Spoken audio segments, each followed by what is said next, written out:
નમસ્કાર GT9 Gujarat news ચેનલમાં આપનું હાર્દિક સ્વાગત છે।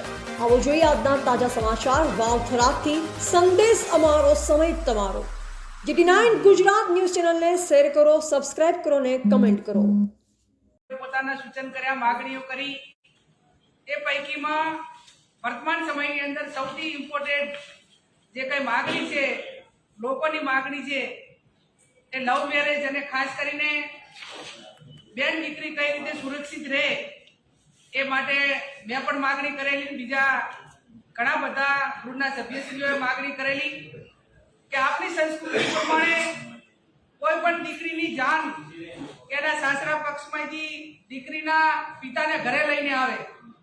એવી જ રીતે આજે તમામ ધારાસભ્યશ્રીઓએ માગણી એ બાબતની કરી કે કોઈ પણ ધર્મની, કોઈ પણ સમાજની દીકરી લવ મેરેજ કરે એનાથી કોઈ વાંધો ના હોઈ શકે, કોઈ પણ યુવક કરે એની સાથે પણ વાંધો ના હોઈ શકે, પણ આવા લગ્નની નોંધણી જે તે ગામની દીકરી હોય એ ગામમાં એની લગ્નની નોંધણી થવી જોઈએ। એની ધાર્મિક વિધિ ગામના મંદિરમાં થવી જોઈએ અને એમાં પંચની અંદર જે કે પંચ કેસ તરીકે એને પંચની નોંધણી લેવામાં આવે છે, સાક્ષીમાં લગ્ન કરવામાં આવે છે, એ પંચ પણ ગામના જ રાખવામાં આવે। આવી અનેક ધારાસભ્યશ્રીઓએ વાત કરી છે।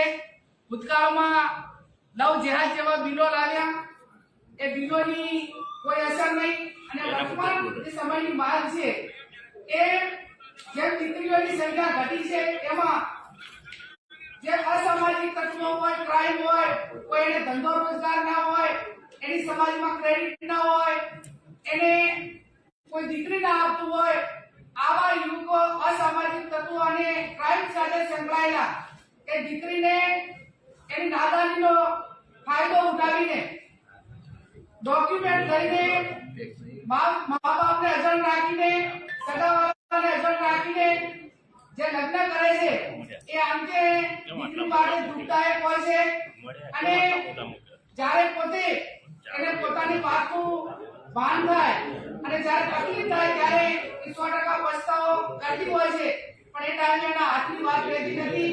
કોઈ પણ સમાજ હોય, કોઈ પણ પરિવાર હોય, એની 3-4 પેઢીઓ ઘસાય ત્યારે એની ક્રેડિટ એ પરિવાર મોભાદાર બનતો હોય છે અને જ્યારે આવો માણસ કોઈ આ અસામાજિક તત્વ જેની કોઈ ક્રેડિટ નથી, આવો માણસ દીકરીને બોલાવીને દાદાજીનો લાભ લઈને લવ મેરેજ કરે છે, એ ટાઈમે આખો પરિવાર ધરાશય થઈ જતો હોય છે।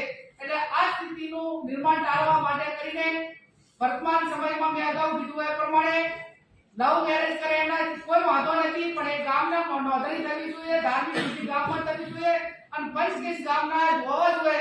આ પ્રમાણે રાજ્ય વિધાનસભા ગૃહની અંદર માગણી કરવામાં આવી।